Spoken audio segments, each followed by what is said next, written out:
بسم اللہ الرحمن الرحیم۔ السلام علیکم۔ پروگرام علم و حکمت میں خوش آمدید۔ میں ہوں محمد حسین الیاس۔ ناظرین کرام، متفرق سوالات کی نشست ہے، وہ سوالات جو آپ حضرات کے اذہان میں اٹھتے ہیں، ہم تک پہنچتے ہیں، موصول ہوتے ہیں سوشل میڈیا کے ذریعے، ہماری ای میل کے ذریعے۔ خواہش ہوتی ہے کہ مختلف موضوعاتی ترتیب سے کیے جانے والے پروگرامز کے درمیان میں ان سوالات کو بھی جگہ دی جائے، اور ہمیشہ کی طرح غامدی صاحب سے یہ سمجھا جائے کہ سوالوں کا جواب حاصل کیسے کیا جاتا ہے۔ اسی نوعیت کی ایک نشست ہے۔ سابق وہاں سے تشریف فرما ہے جناب جاوید احمد غامدی صاحب۔ السلام علیکم عامر صاحب۔ وعلیکم السلام۔ ہم سے بہت شکریہ آپ کے وقت کا۔ متفرق سوالات کی نشست ہے، سوالات آپ کی خدمت میں وقتاً فوقتاً ہم رکھتے ہیں تاکہ جانیں کہ چیزوں کو دیکھنے کا صحیح زاویہ نظر کیا ہے۔ آغاز کرتے ہیں۔ آج پہلا سوال آپ کی خدمت میں یہ ہے کہ پہلے زمانوں میں تو شاید یہ معاملہ کم ہوتا ہو، لیکن آج کل تو بہت ہمارے سامنے نظر آتا ہے۔ مسنگز پرسن ہو جاتے ہیں، لوگ گم ہو جاتے ہیں، بسا اوقات اپنی کسی مہمات پہ نکلتے ہیں، پہاڑوں میں، غاروں میں، ایڈونچر میں، وہاں گم ہو جاتے ہیں۔ اگر ایسی صورت میں کوئی بندہ واپس نہ آئے اور اس کے پیچھے بیوی موجود ہو تو کیا صورتحال ہوگی؟ کب تک وہ انتظار کرے گی؟ کیا وہ کوئی نیا نکاح کر سکتی ہے، نہیں کر سکتی؟ ہماری فقہ میں تو جو عمر بتائی جاتی ہے کہ اتنے سال انتظار کرے گی، تو اس میں تو بظاہر خود اس کے مرنے کی بھی عمر ہو جاتی ہے۔ اصول کیا ہے؟ مسئلے کو دیکھنا کیسے چاہیے؟ اس میں سب سے پہلی بات یہ ملحوظ رکھنی چاہیے کہ اللہ تعالیٰ نے اپنی شریعت میں کوئی باقاعدہ حکم اس کے لیے نہیں دیا۔ یعنی ایسا نہیں ہے کہ قرآن مجید کی کسی آیت میں یا رسالت مآب صلی اللہ علیہ وسلم کے کسی ارشاد میں ہمیں کسی خاص فیصلے کا پابند کر دیا گیا ہو۔ یہ صورتحال جب بھی ہوتی ہے تو اصول عامہ کو سامنے رکھ کے فیصلہ کیا جاتا ہے۔ یعنی دین میں جو باتیں کہی گئی ہیں ان سے جو قواعد ہمیں معلوم ہوتے ہیں ان کو ہم سامنے رکھتے ہیں اور کوئی فیصلہ کر دیتے ہیں۔ تو اس میں یہ دیکھیے کہ جو یہ نکاح کا رشتہ ہے یہ کس اصول پر ہے۔ یعنی یہ کوئی ماں باپ کے رشتے کی طرح نہیں ہے، بہن بھائیوں کے رشتے کی طرح نہیں ہے، اولاد کے رشتے کی طرح نہیں ہے کہ پیدائش نے رشتہ قائم کر دیا ہے اور اب یہ بہرحال باقی رہے گا، اس کو میں یا آپ ختم نہیں کر سکتے۔ نکاح کا رشتہ ایک قانونی بندھن ہے، اس میں ایک معاہدے کے تحت دو فریق ایک دوسرے کے رفیق بنتے ہیں۔ مرد اور عورت یہ فیصلہ کرتے ہیں کہ ہم اکٹھے زندگی بسر کریں گے، اولاد پیدا کریں گے، اور اللہ تعالیٰ کی جو خلقت کی اسکیم ہے اس میں اس کے ارشاد کے مطابق اپنا حصہ ڈالیں گے۔ یہ ہم جانتے ہیں کہ اس میں بارہا یہ نوبت آ جاتی ہے کہ شوہر محسوس کرتا ہے کہ نباہ نہیں ہو رہا یا کوئی مشکل پیش آ گئی ہے، اسی طریقے سے بیوی محسوس کرتی ہے۔ تو اللہ تعالیٰ کے دین میں علیحدگی کی گنجائش رکھی گئی ہے۔ یہ علیحدگی کے بہت سے وجوہ ہو سکتے ہیں۔ ہمارے ہاں جو اس کے نظائر موجود ہیں اس میں بات یہاں تک آ گئی ہے کہ رسول اللہ صلی اللہ علیہ وسلم کی خدمت میں آ کے ایک عورت یہ کہتی ہے کہ مجھے دیکھ لیجئے میرا حسن و جمال کس درجے میں ہے، اس شوہر کو دیکھ لیجئے میں اس کے ساتھ نباہ نہیں کر سکتی، بلکہ یہ کہتی ہے کہ مجھے یہ اندیشہ ہے کہ اگر مجھے مجبور کیا گیا تو میں کسی کفر کا ارتکاب کر بیٹھوں گی۔ تو رسالت مآب صلی اللہ علیہ وسلم نے اس کو دیکھا، سمجھا، اس کے بعد تفریق کرا دی۔ اسی طرح وہ چیزیں جو اس قانون میں ایک قاعدے کی حیثیت سے ملحوظ ہیں، مانی جاتی ہیں، نان و نفقہ شوہر کو فراہم کرنا ہے، معاش کی ذمہ داریاں ادا کرنی ہیں، اولاد کی پرورش کرنی ہے، زن و شوہر کا تعلق قائم کرنے کے قابل ہونا ہے، ان میں سے کسی چیز میں کوئی خامی ہے، کوئی خرابی ہے، کسی چیز کا فقدان ہو گیا ہے تو کیا قانون ہے؟ قانون یہ ہے کہ عورت خلع کا مطالبہ کر سکتی ہے۔ یعنی وہ کیا کرے گی؟ وہ معاشرے کے پاس آئے گی اور یہ کہے گی کہ یہ مجھے مجبوری درپیش ہے، میں اب اس رشتے کو آگے نہیں لے جانا چاہتی۔ تو اس میں ہمیں یہ تاکید کی گئی ہے کہ ہم حالات کا جائزہ لیں، اگر کوئی سمجھانے بجانے کی صورت ہوتی ہے تو ضرور کریں، اس میں خاندان بھی کوئی کردار ادا کر سکتا ہے وہ بھی کر لے، اگر عدالت نے بھی کوئی کردار ادا کرنا ہے اس کو بھی حق ہے، لیکن بہرحال آخر میں بات اسی کی ماننی پڑے گی۔ یعنی اگر وہ نہیں رہنا چاہتی یا وہ نہیں رہنا چاہتا تو تفریق ہو جائے گی۔ شوہر کے پاس تو چونکہ طلاق دینے کا اختیار ہوتا ہے اس لیے وہ اپنے طور پر یہ فیصلہ کر لیتا ہے، بیوی کو بہرحال عدالت یا معاشرے کے پاس ہی آنا ہوتا ہے۔ تو اس میں کیا ہوا ہے جو صورت آپ نے پیش کی ہے، ایک آدمی غائب ہو گیا ہے یا غائب کر دیا گیا ہے، اب اس کے بعد یہ اس خاتون کا فیصلہ ہے وہ کیا چاہتی ہے، یعنی کیا وہ اس کا انتظار کرنا چاہتی ہے۔ ہمارے معاشرے میں بہت سی خواتین ہیں جو ہو سکتا ہے کہ یہ فیصلہ کریں کہ میں مرد دم تک انتظار کروں گی، یہ بھی ہو سکتا ہے کہ اس کے بچے ہوں اور وہ نہ چاہتی ہو کہ یہ کوئی اور فیصلہ کر کے ان کو کوئی نقصان پہنچائے۔ تو جو بھی اس کی مصلحت ہے اس کے تحت فیصلے کا اختیار اس کے پاس ہے، نہ کہ کسی فقیہ کے پاس ہے۔ یعنی اس کا کوئی کام نہیں ہے کہ وہ طے کرے کہ تمہیں 90 سال انتظار کرنا ہے یا 4 سال کرنا ہے۔ یہ اس خاتون کو فیصلہ کرنا ہے کہ وہ انتظار کرنا چاہتی ہے یا معاملے کو ختم کر دینا چاہتی ہے۔ اگر شوہر موجود ہوتا تو جو اختیار اس کو ختم کر دینے کا تھا اسی طرح کا ایک سبب پیش آ گیا کہ شوہر موجود ہی نہیں ہے، یعنی وہ نان و نفقہ نہ دیتا تو وہ خلا کا مطالبہ کر سکتی تھی، وہ زن و شوہر کا تعلق قائم کرنے کے قابل نہ رہتا تو وہ علیحدگی کا مطالبہ کر سکتی تھی، وہ دنیا میں چلا گیا، وہ مل نہیں رہا، وہ مفقود الخبر ہو گیا، کیوں نہیں کر سکتی؟ وہ جائے گی، جا کے مطالبہ کرے گی، یہ کہے گی کہ میں اب تحمل نہیں کر سکتی، مجھے آزاد کر دیا جائے، تو تنسیخ نکاح کا مطالبہ لے کے وہ جائے گی۔ جب وہ جائے گی تو عدالت کا کام کیا ہے؟ عدالت کا کام یہ ہے کہ وہ قاعدے کے مطابق اس خبر کو اشتہار دے، جو ذرائع موجود ہوں اس کے تحت کوشش کرے کہ اس کے شوہر تک یہ بات پہنچ جائے، وہ آ کے اپنا مدعا بیان کر سکے۔ تو اگر اس میں ایک محدود مدت میں جو عدالت طے کر دے گی، ہو سکتا ہے آج کے زمانے میں ایسے ذرائع ہیں کہ 15 دن کافی ہوں، 6 مہینے کافی ہوں، 10 مرتبہ اعلان کرنا کافی ہو، 2 مرتبہ اعلان کرنا کافی ہو، یعنی اس کا تعلق عدالت کے فیصلے سے ہے۔ 2 باتیں اصول میں سمجھ لیجئے، یعنی شوہر یا بیوی کے معاملے میں اب علیحدہ ہو جانا ہے یا رہنا ہے، اس کا اختیار دے دیا گیا ہے، اس لیے یہ فیصلہ تو عورت کر لے گی کہ مجھے اب تحمل نہیں ہے، میں باقی زندگی نہیں گزار سکتی، میرا شوہر اگر میں نے انتظار کر لیا، اس نے اپنے طریقے پر سوچا، 6 مہینے کیا، سال کیا، 2 کیا، مجھے اب الگ ہو جانا چاہیے اور مجھے کوئی نئی زندگی شروع کرنی چاہیے، یہ فیصلہ کر لیا اس نے۔ عدالت نے کیا کرنا ہے؟ اس نے یہ قانونی تقاضے پورے کرنے ہیں کہ وہ اعلان کرے گی، اشتہار دے گی۔ جب عدالت کا اطمینان ہو گیا کہ کوئی رسپانس نہیں آ رہا، اس کے بعد وہ تنسیخ نکاح کر دے گی اور عورت آزاد ہو جائے گی۔ اس لیے میرے نزدیک تو جو قانون سازی ہمارے یہاں اس سے پہلے فقہاء نے کی ہے وہ بالکل بے بنیاد ہے، نہ اس کی شریعت میں کوئی بنیاد ہے، نہ عقل عام میں کوئی بنیاد ہے۔ یہ بیوی کا کام ہے، وہ فیصلہ کرے، انتظار کرنا چاہتی ہے تو کر لے، نہیں کرنا چاہتی تو جو ضروری تقاضے ہیں وہ پورے کر کے آپ اس کو علیحدگی کا موقع دیں۔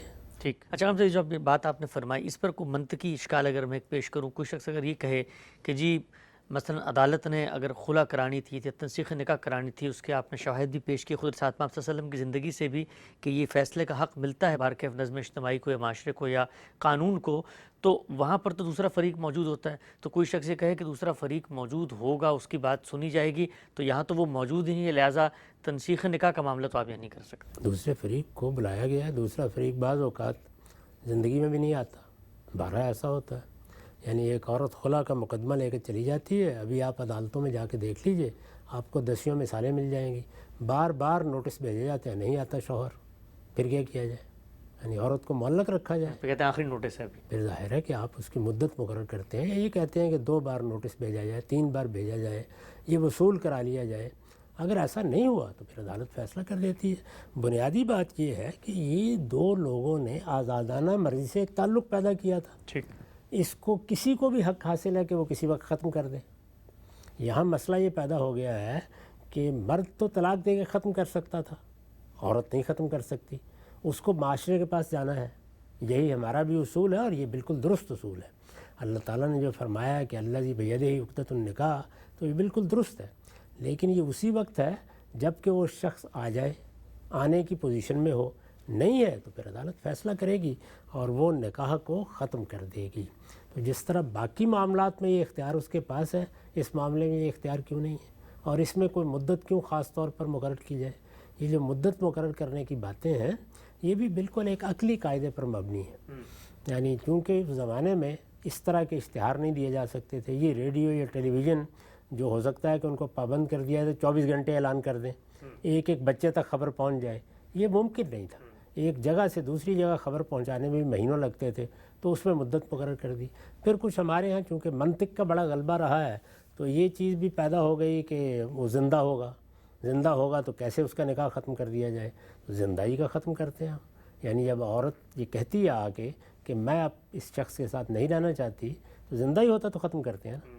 اور اس میں یہ پابندی عدالت پر نہیں ہے کہ وہ بلائے اور وہ نہ آئے تو عورت معلق بیٹھی رہے گی، ٹھیک، یعنی بلایا جاتا ہے، وہ آیا اپنا مقدمہ پیش کرے، سب سے پہلے اسی کو موقع دیا جاتا ہے۔ عدالت بھی یہ کوشش کرتی ہے کہ دونوں اپنی اصلاح کر لیں، اللہ کا حکم بھی یہی ہے۔ اگر وہ آ جاتا ہے تو ان دونوں کے درمیان موافقت کی کوئی بات ہوتی ہے تو اس سے زیادہ اچھی چیز کیا ہوتی ہے. لیکن آپ جانتے ہیں کہ ہمارے معاشرے میں زندہ لوگ اپنے محلے میں بیٹھے ہوتے ہیں نہیں آتے بعض اوقات, یعنی وہ تنگ کرنا چاہتے ہیں, کسی دوسرے ملک میں چلے جائیں گے, وہاں سے جا کے کوئی جواب ہی نہیں دیں گے. یہ روز واقعات پیش آتے ہیں. تو اس میں عدالت کو حق حاصل ہے کہ وہ ایک مظلوم کو رہائی دلائے صورتحال سے. یہاں بھی یہی ہے, ایک عورت ہے, جوان ہے, بوڑھی ہے, جو بھی ہے, وہ سمجھتی ہے کہ مجھے اب انتظار نہیں کرنا. تو یہ حق اگر اس کو زندگی میں حاصل تھا تو اس طرح مفقود الخبر ہونے میں کیوں نہیں ہے؟ پورا حق ہے اس کو, وہ جائے, عدالت مطمئن ہو جاتی ہے تو وہ اس کا نکاح ختم کرتی ہے. ٹھیک ہے, ہم سے نقطہ آپ نے بڑی خوبی اور بڑی تفصیل سے واضح کیا. آگے بڑھاتے ہیں سلسلے کو. ہمارے یہاں اس وقت پاکستان میں ایک واقعہ بہت شہرت پا چکا ہے, بڑا زیر بحث ہے. اس کے اندر جو اصول ہے اس پر میں چاہوں گا آپ سے توجہ اور آپ کی جو گزارشات ہیں لوگوں تک پہنچیں. ایک کم عمر بچی نے نکاح کیا, اپنی مرضی سے عدالت تک بات گئی. یہ بحث تو عدالت نے طے کرنی ہے کہ اس پہ کوئی زبردستی کی گئی یا اپنی مرضی سے کی گئی, لیکن ایک اور بحث یہاں پیدا ہوئی کہ کیا اس کی عمر 18 سال ہے جو ہمارے قانون کے مطابق طے ہے. کچھ دینی حلقوں کا یہ کہنا تھا کہ یہ شرط دین اور شریعت میں نہیں ہے, شریعت کے لحاظ سے آپ بالغ ہو گئے ہیں تو آپ نکاح کر سکتے ہیں. یہ 18 سال کی جو شرط لوگوں نے لگائی ہے, شرعی طور پہ یہ شرط موجود نہیں ہے. اس شرط کے لگانے میں کوئی حرج نہیں ہے. ہر معاشرہ بہت سی چیزوں کو سامنے رکھ کر قانون سازی کرتا ہے. میں نے اس کے اصول بتا دیے ہوئے ہیں کہ قانون سازی آپ جب بھی کریں گے, ریاست کی سطح کی قانون سازی کی بات کر رہا ہوں. اللہ تعالیٰ تو کائنات کا خالق ہے, جو حکم بھی دے سر تسلیم خم. ریاست کا حق ہے قانون سازی, لیکن کن معاملات میں؟ یا تو حق تلفی کو روکنے کے لیے قانون بنایا جائے گا, یا کسی کی جان مال آبرو کے خلاف زیادتی کو روکنے کے لیے. تو اس میں چونکہ بچیاں چھوٹی عمر کی ہوتی ہیں یا بچے چھوٹے عمر کے ہوتے ہیں, ابھی پوری طرح وہ اپنے معاملات کا فہم نہیں رکھتے, بعض چیزوں میں پختہ بھی نہیں ہوتے. اسی طرح ان کی صحت کے لحاظ سے بھی بعض ذمہ داریاں قبل از وقت پڑ جاتی ہیں. تو گوناگوں پہلو ہیں جن کو سامنے رکھ کر انہی کے حقوق کی حفاظت کے لیے یہ قانون مختلف جگہوں پر بنائے جاتے ہیں. یعنی کوئی لازم نہیں ہے بنائے جائے, حالات کو دیکھ کر کوئی معاشرہ بنا سکتا ہے. تو میرے نزدیک شادی کی عمر لڑکوں کے لیے طے کرنا, لڑکیوں کے لیے طے کرنا, یہ ریاست یا معاشرہ کر سکتا ہے. یعنی یہ اصل میں حقوق ہے کہ حفاظت کے لیے ہے. یعنی خود لڑکی کے حقوق, خود اس کی صحت کے مسائل, بلکہ اس سے آگے جو بچہ ہونے والا ہے اس کی ذمہ داریاں کیا وہ اٹھانے کی پوزیشن میں یا نہیں. تو اس طرح کی تمام چیزوں کو سامنے رکھ کر اگر کوئی قانون سازی کرنا ہو تو اس میں کوئی حرج کی بات نہیں ہے. لیکن اس قانون سازی میں یہ چیز لازماً ملحوظ رکھی جائے گی, اور وہ یہ ہے کہ جب آپ نے شادی کرنی ہے تو آپ اس کی پابندی کریں گے. ایک بچے یا بچی نے قانون کو توڑ دیا اور انہوں نے شادی کر لی, ان کے درمیان تعلق قائم ہو گیا. اب یہ ہو گیا ہے تو کیا کرنا ہے؟ اس میں معاملے کو اب اس طرح نہیں دیکھا جا سکتا, اب سارے حالات کا جائزہ لینا ہوگا. یعنی اس میں عدالت کو بھی یہی کرنا چاہیے کہ وہ معاملے کو دیکھے, کہیں کوئی جبر تو نہیں ہوا, کوئی غلط طریقے سے ترغیب تو نہیں دی گئی, معاملات کہاں تک پہنچ چکے ہوئے ہیں, کیا فی الواقع کسی گھر میں اس کو وہ حفاظت حاصل ہے. تو اب اس کی بہبود اور حالات کو دیکھ کر فیصلہ کیا جائے گا. اب مجرد عمر کی بنیاد پر اس طرح کے تعلقات کو آپ ختم نہیں کرا سکتے. یعنی یہ ہے اصول بنیادی طور پر. اب اس میں کیا کیا چیزیں دیکھنی ضروری ہیں اور کن چیزوں کا لحاظ رکھنا ضروری ہے, یہ سب مختلف معاشروں کے لحاظ سے ہو سکتی ہیں اور مختلف لوگوں کے لحاظ سے ہو سکتی ہیں. عمومی طور پر جن چیزوں کی طرف توجہ دلائی جا سکتی ہے وہ یہ ہے کہ فیصلے کا باعث کیا بنا ہے. اب مثال کے طور پر اگر عدالت اس نتیجے پر پہنچتی ہے کہ بچی یا بچے کا رجحان ہوا, یا بچی یا بچے کی شادی والدین اس کی مرضی کے خلاف کہیں زبردستی کرنا چاہ رہے تھے, تو وہ اور طرح سے فیصلہ کرے گی. اگر وہ یہ محسوس کرتی ہے کہ جن لوگوں کے پاس بچی گئی ہے ان کے ہاتھوں میں محفوظ نہیں ہے, وہ لوگ اچھے نہیں ہیں, ان کے خاندان کے بارے میں یا خود لڑکے کے بارے میں یہ معلوم ہوتا ہے کہ اوباش ہے, تو ظاہر ہے کہ فیصلے کی نوعیت اور ہو جائے گی. تو اس میں دیکھنا یہ چاہیے کہ لوگوں کی بہبود کیا ہے, ان کی بہتری کیا ہے, ان کے حقوق کی حفاظت کس طرح سے بہتر ہوگی. شادی جیسا مقدس ادارہ یہ کہیں خرابی کا باعث نہ ہو. اس میں والدین کو بھی یہ کرنا چاہیے کہ ایک ہے کہ جب تک بچہ ان کی بات مان رہا تھا, جب اس نے سرکشی اختیار کر کے اتنا بڑا اقدام کر لیا تو انہیں اس کی پشت پر کھڑے ہو جانا چاہیے. وہ اپنی انانیت کا مسئلہ نہ بنائے.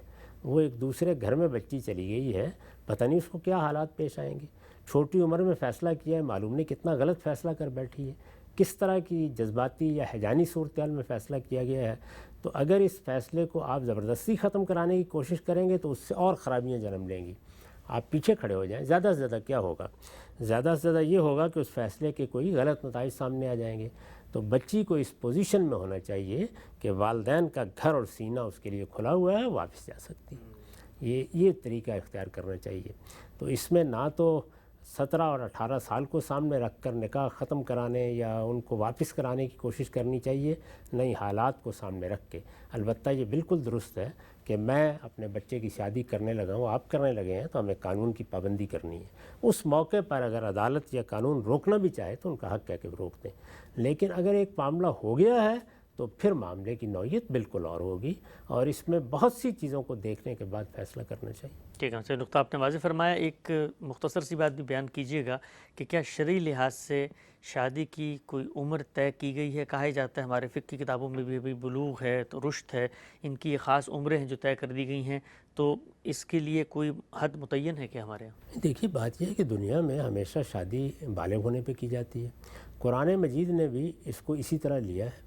یہ ایک امر واقعی کا بیان ہے، اس کو قانون بنانے کی کوئی ضرورت نہیں ہے۔ اللہ تعالیٰ کا یہ طریقہ ہی نہیں ہے کہ وہ چیزیں جو انسانی فطرت کے اقتضاء سے آپ ہو رہی ہوتی ہیں ان کو قانون بنا دیا جائے۔ یعنی دین نے اپنے موضوعات طے کیے ہیں، اور میں کئی مرتبہ عرض کر چکا ہوں کہ وہ تطہیر بدن ہے، وہ تطہیر خرونوش ہے، وہ تطہیر اخلاق ہے۔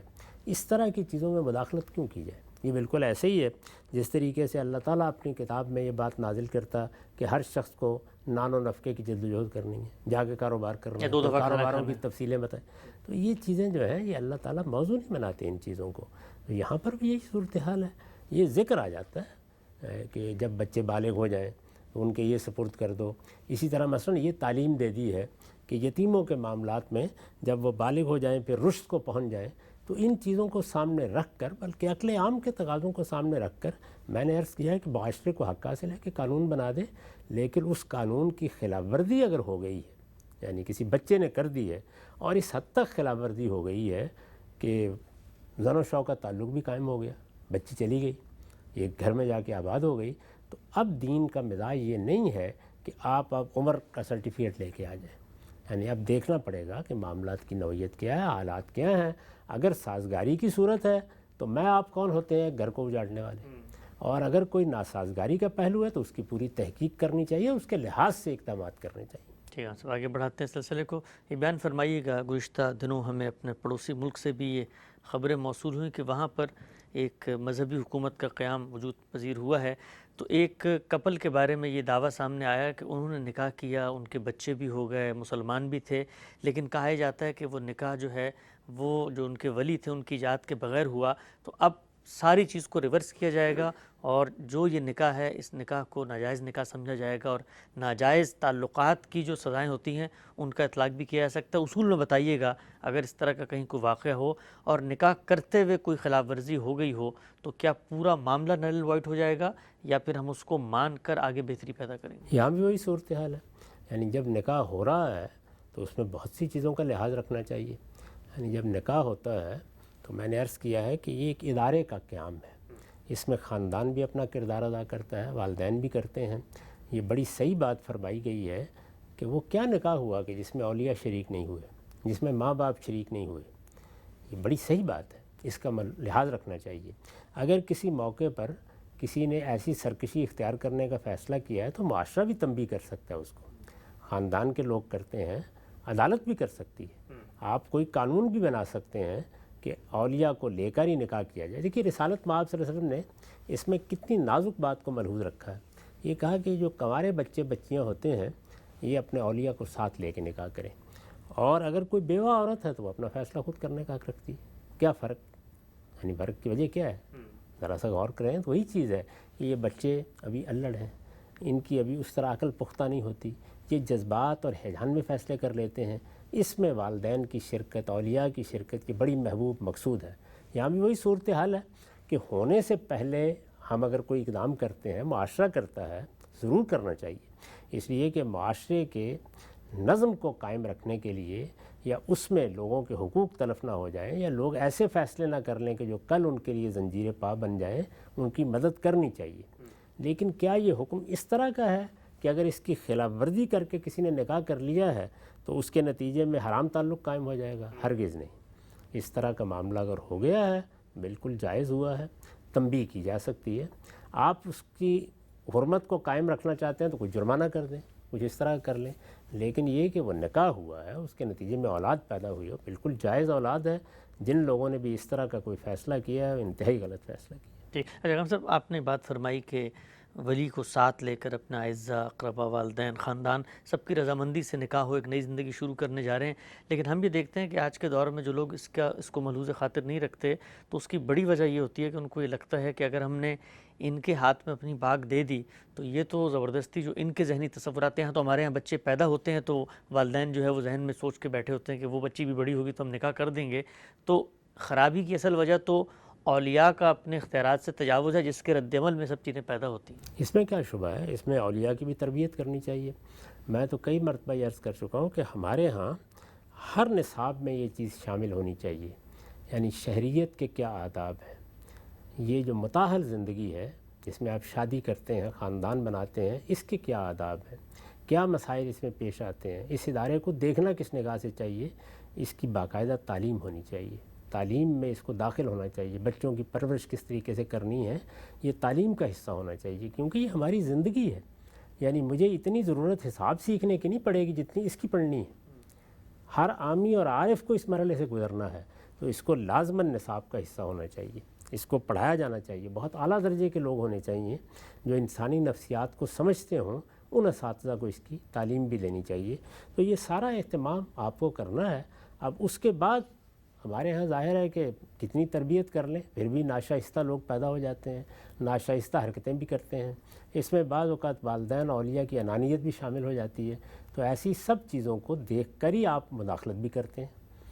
اگر فرض کیجئے کہ کسی نکاح کے موقع کے اوپر بھی معاشرہ کوئی مداخلت کرتا ہے تو حالات کا جائزہ لینا چاہیے نا، آخر یہ بچے کیوں اس کے لیے تیار ہو گئے ہیں، یہ کیوں والدین کو ساتھ نہیں لے رہے، تو اس کو سمجھنا چاہیے، اور اگر والدین کا نقطہ نظر معقول ہے تو اس کی تائید کرنی چاہیے، بچوں کا نقطہ نظر معقول ہے تو اس کی تائید کرنی چاہیے۔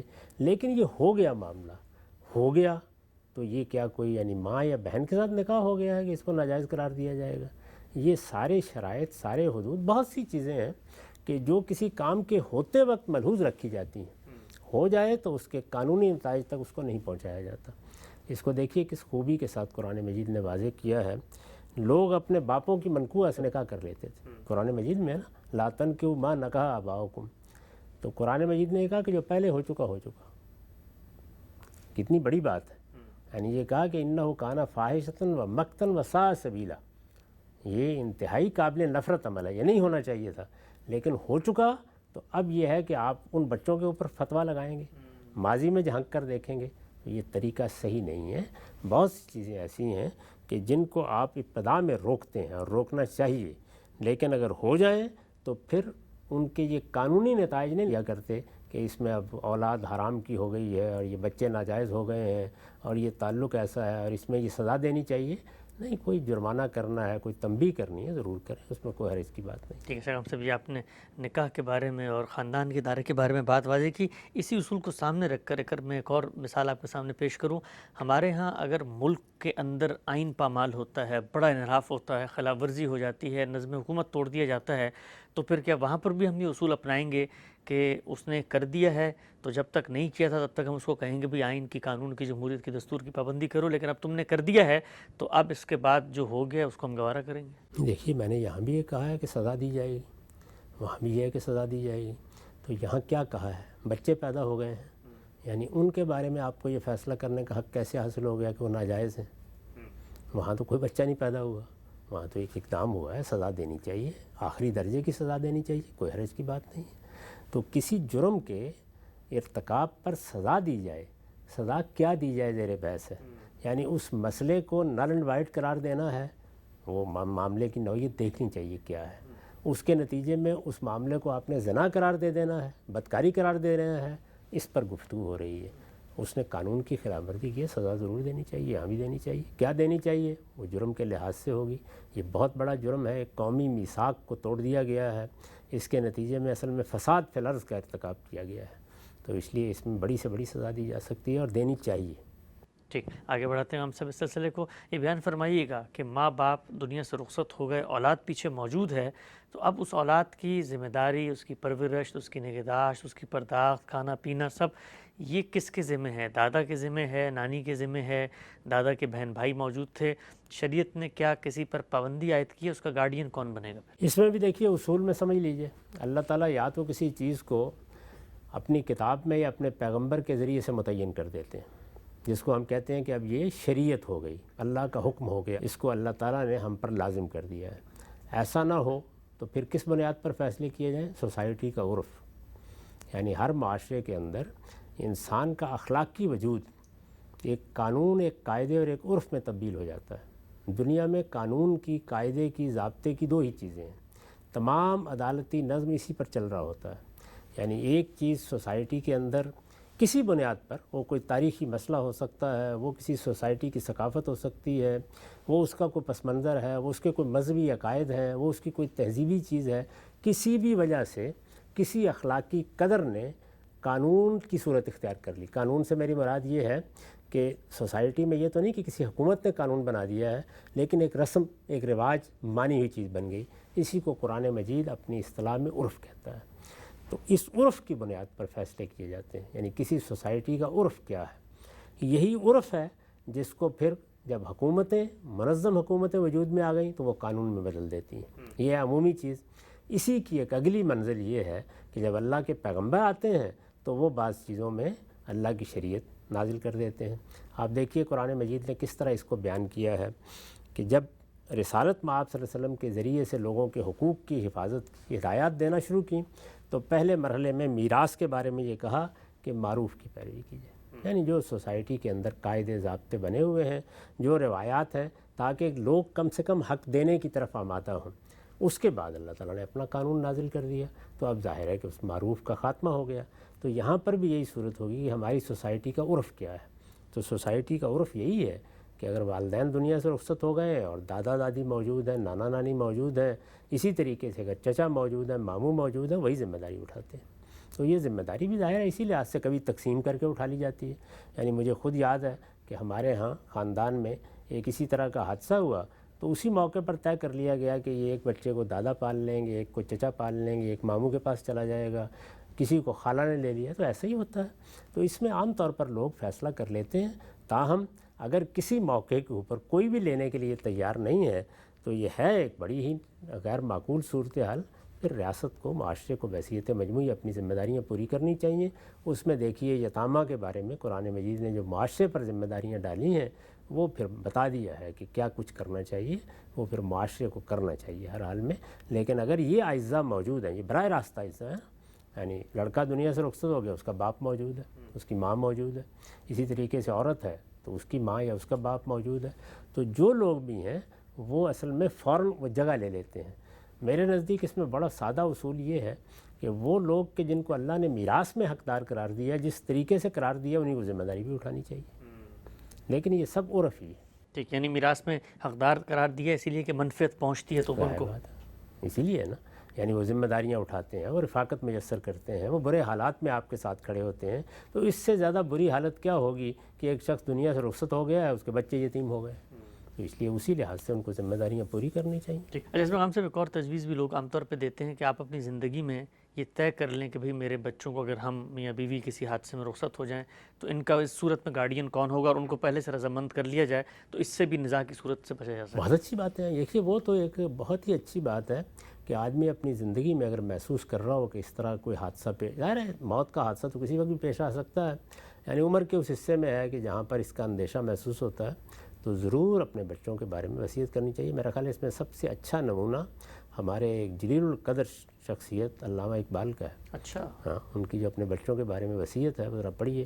اس میں انہوں نے ان تمام چیزوں کو پوری طرح ملحوظ رکھ کے گارڈین مقرر کیے ہیں، سرپرستوں کا تعین کیا ہے، ان کے حقوق بیان کیے ہیں، سب چیزیں بیان کی ہیں، بلکہ یہاں تک واضح کیا ہے کہ میرے بچوں کے جو فیصلے ہوں گے وہ فقہی لحاظ سے کیسے ہوں گے۔ اچھا، جی ہاں بالکل، انہوں نے تعلیم و تربیت بھی کون لوگ دیں گے ان کو بھی انہوں نے متعین کیا اس میں۔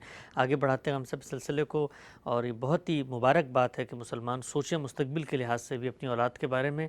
یہ بیان فرمائیے گا کہ ہمارے ہاں اب تو یہ کم و بیش روز ہی کے معاملات آ رہے ہیں کہ بچے کھڑے ہو جاتے ہیں جی کہ والدین نے جو وراثت تقسیم کی ہے، جو وصیتیں کی ہیں، وہ انصاف پر مبنی نہیں ہیں۔ یہ بات بھی آپ کے پیش نظر ہوگی کہ لوگ اب شریعت کے ان قاعدوں کی حکمت سے اس طرح واقف نہیں ہیں، جذبات میں آ کے آدھا بیٹوں کو دے دیا، آدھا بیٹیوں کو دے دیا، اور کچھ اس طرح کی وصیتیں کر کے بھی رخصت ہو جاتے ہیں، کبھی زندگی میں سب کچھ کسی کو دے جاتے۔ سوال میرا آپ سے یہ ہے کہ معاشرے کی کس حد تک مداخلت اس کے بعد ہو سکتی ہے؟ کیا عدالت آ سکتی ہے، نل انوائٹ کر سکتی ہے کہ میں تو شریعت کے مطابق ہم تقسیم کریں گے، آپ نے غلط تقسیم کیا تھا؟ زندگی میں تو سوائے نصیحت کرنے کی کچھ نہیں کر سکتے ہم۔ ایک شخص اپنے مال کا مالک ہے، زندگی میں دے دینا روز دیتے ہیں ہم۔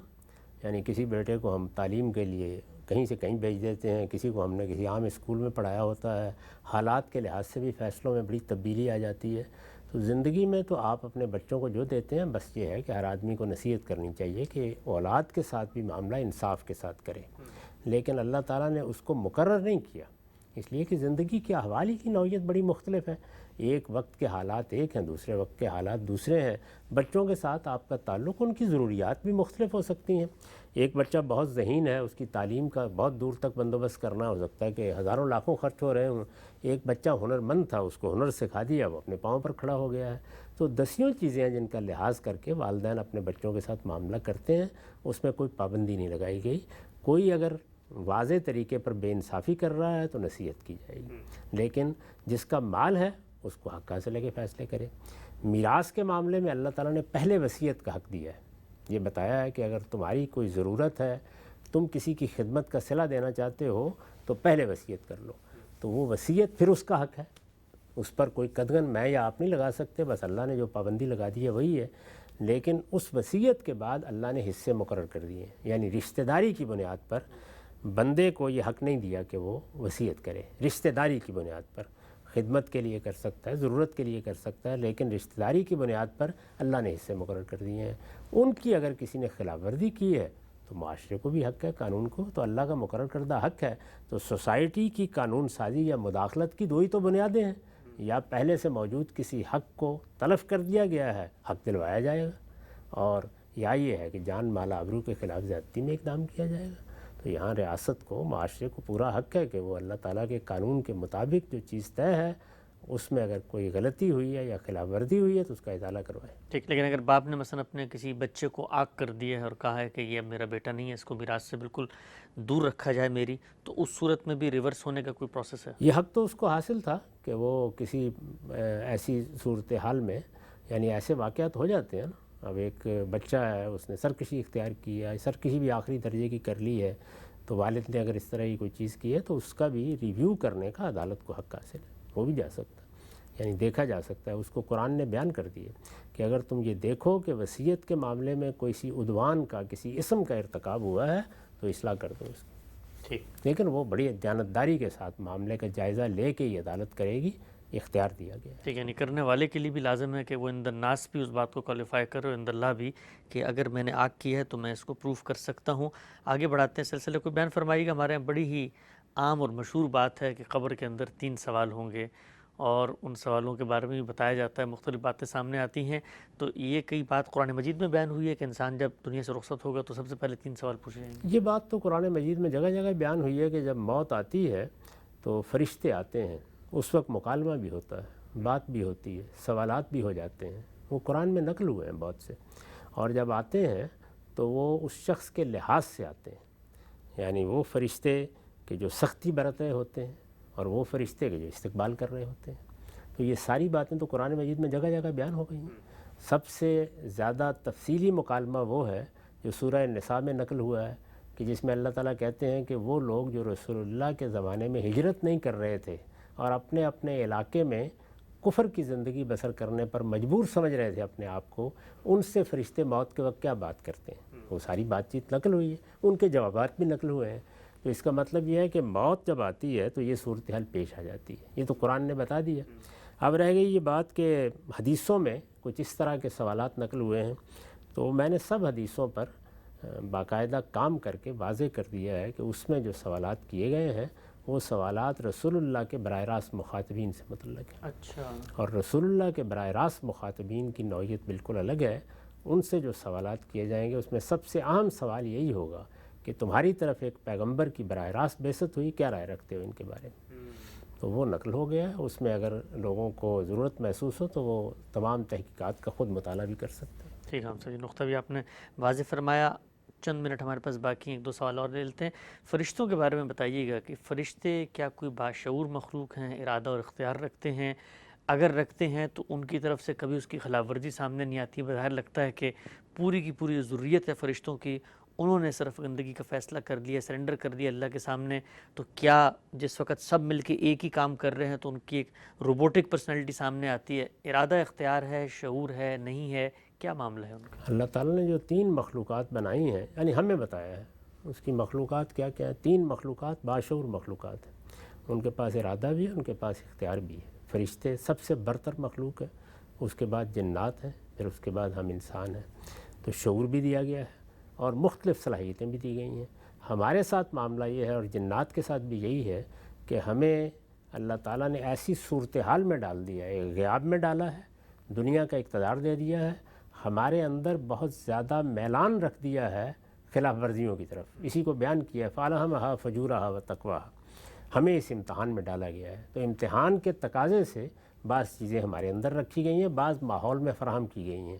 تو اس لیے ہم اپنے ارادہ و اختیار کا اچھا استعمال بھی کرتے ہیں، غلط استعمال بھی کرتے ہیں. اس کے نتیجے میں جزا و سزا بیان کی گئی ہے. فرشتوں کے ساتھ یہ صاف معلوم ہوتا ہے کہ ارادہ بھی ہے، اختیار بھی ہے، بڑی باشعور مخلوق ہے. کبھی جبریل امین کے بارے میں اللہ تعالیٰ نے جو کچھ فرمایا ہے ان کے تعارف میں وہ پڑھیے. یعنی وہاں تو یہ معلوم ہوتا ہے کہ اتنی غیر معمولی شخصیت ہے کہ آپ اندازہ ہی نہیں کر سکتے. قرآن مجید کی آخری صورتوں میں جگہ جگہ ان کا تعارف ہوا ہے. تو اس لیے ارادہ، اختیار سب چیزیں ہیں.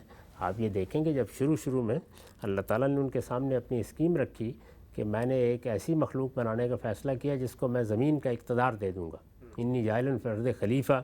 انہوں نے باقاعدہ سوالات کیے اور بڑے شعوری سوالات کیے ہیں، بڑے عاقلانہ سوالات کیے ہیں. یعنی یہ سوال ایک بڑا عقلی سوال ہے کہ اگر آپ اس طریقے سے کسی کو زمین کا اقتدار دے دیں گے. فرشتوں کو بادشاہی نہیں دی گئی، زمین کا اقتدار نہیں دیا گیا ان کو. اقتدار دینے کا مطلب یہ ہے کہ اللہ تعالیٰ نے براہ راست تعلق ختم کر دیا. اب ظاہر ہے اللہ تعالیٰ ہمیں براہ راست حکم نہیں دیتے، ہم روز ان کی بارگاہ میں حاضر نہیں ہوتے. زمین کے اوپر اب قیامت تک جو ہم چاہتے ہیں کرتے ہیں. کبھی کبھی وہ مداخلت کرتے ہیں، ورنہ بالعموم انسان جو چاہتا ہے کرتا ہے. عمارتیں بناتا ہے، حکومتیں قائم کرتا ہے، اپنے بڑے بڑے خاندانوں کی حکومت قائم کر لیتا ہے، بڑے مظالم کا ارتکاب بھی کرتا ہے. نہیں مداخلت ہوتی. تو اللہ تعالیٰ نے ہمیں تو یہ اقتدار دیا ہے، فرشتوں کو نہیں دیا یہ اقتدار. جنات کو بھی اقتدار دیا ہے، ہمیں بھی دیا ہے. جب انہیں نہیں دیا تو اس لیے ان سے کسی غلطی کا صدور بھی نہیں ہوتا. غلطی کے تو اسباب ہوتے ہیں. یعنی اگر مجھے مال و دولت سے محروم کیا ہے تو میں چوری بھی کر سکتا ہوں کسی موقع کے اوپر جو مجھے نہیں کرنی چاہیے. ٹھیک. میں غبن بھی کر سکتا ہوں جو مجھے نہیں کرنا چاہیے.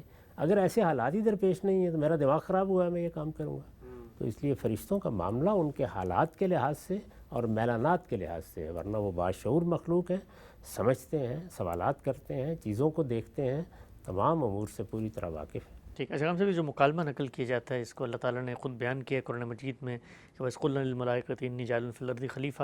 تو وہاں پر تو فرشتوں کو اختیار دیا جا رہا ہے کہ آپ انتخاب کریں، اور وہیں میں سے جنوں میں سے انہوں نے انتخاب کرنے سے شیطان نے. یہ ارادہ و اختیار ہر لحاظ سے موجود ہے. تو سجدہ کرتے وقت بھی ان کو اختیار تھا.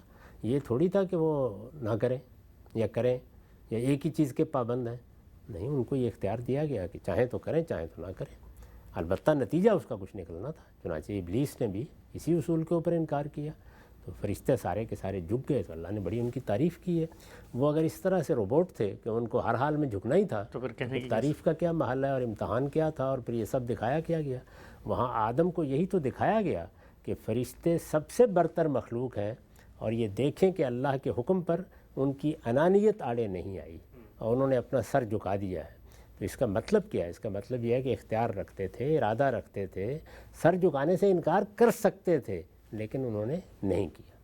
ابلیس نے کیا یا جنات میں سے بعض لوگوں نے کیا۔ ٹھیک ہے، سے بالکل واضح ہے۔ اچھا، ایک نقطہ لوگ عام طور پہ منطقی لوگ جو زبان کو نطق کے بجائے منطق سمجھ کے معنی اخذ کرتے ہیں، وہ کہتے ہیں کہ یہ تو اللہ تعالیٰ نے قرآن مجید میں ملائکہ سے کہا تھا سجدہ کرو، شیطان کو تو وہاں کہا ہی نہیں، وہاں تو الفاظ ہیں کہ وَإِذْ قُلْنَا لِلْمَلَائِكَةِ، جب ملائکہ سے کہا گیا تو آگے شیطان پر کیوں عتاب پھر سارا کا سارا آگیا؟ وہ اصل میں ان اسالیب کو نہیں جانتے کہ بعض اوقات توابع کو حکم دینے کی ضرورت نہیں ہوتی، وہ حالات سے واضح ہو جاتا ہے کہ ان کو بھی ہے۔ تو جنات فرشتوں کے توابع کی حیثیت رکھتے تھے، اس لیے ان کو براہ راست حکم نہیں دیا گیا، وہ سمجھ گئے کہ ہمیں بھی دیا گیا ہے، آگے استثناء نے واضح کر دیا۔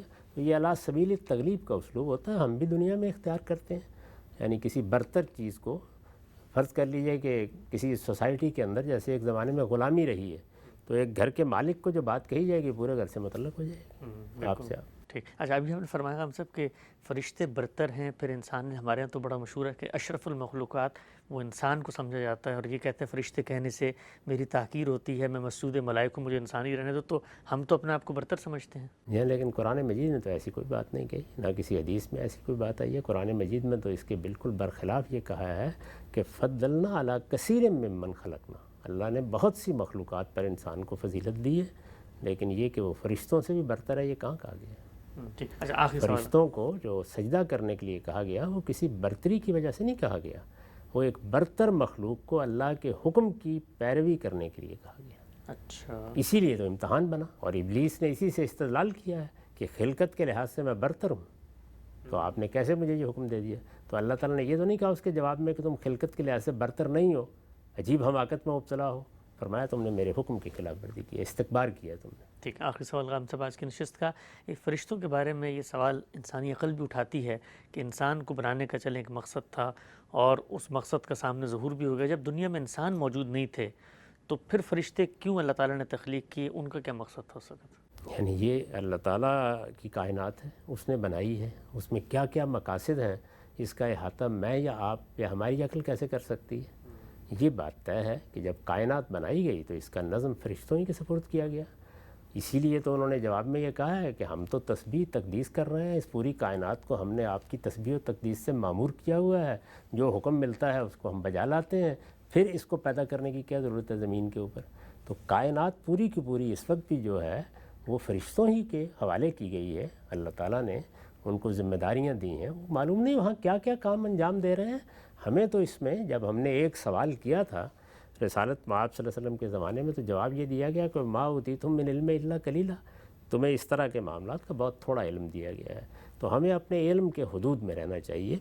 ہمارا علم ہمارے حواس کے مشاہدات سے بنیاد قائم کرتا ہے، یہی مشاہدات ہیں جو تاریخ کا حصہ بننے کے بعد اجماع اور تواتر اخبار احاد سے منتقل ہو کر ہمارا علم بنتے ہیں، اس سے ہم عقلی استنباط کر لیتے ہیں۔ بس ہمارے علم کے حدود یہی ہیں، یہ اللہ کی عنایت ہوتی ہے کہ وہ اپنے انبیاء کے ذریعے سے کچھ مزید معلومات دے دیں اپنی کتابوں میں، تو وہ ہم آپ کو بتا سکتے ہیں، اس سے آگے بڑھ کر اپنی طرف سے عقلی گھوڑے دوڑانے کی کوئی ضرورت نہیں ہے۔ کہ حواس کے ظاہری اور باطنی حاصلات اور عقلی استنباط کے نتائج ہی ہمارے علم کی بنیاد ہے، اور اسی کی حدود کو پہچاننا چاہیے۔ متفرق سوالات کی نشست تھی، وقت یہاں پہ ختم ہوتا ہے، دوبارہ حاضر خدمت ہوں گے، اجازت دیجیے، اللہ حافظ۔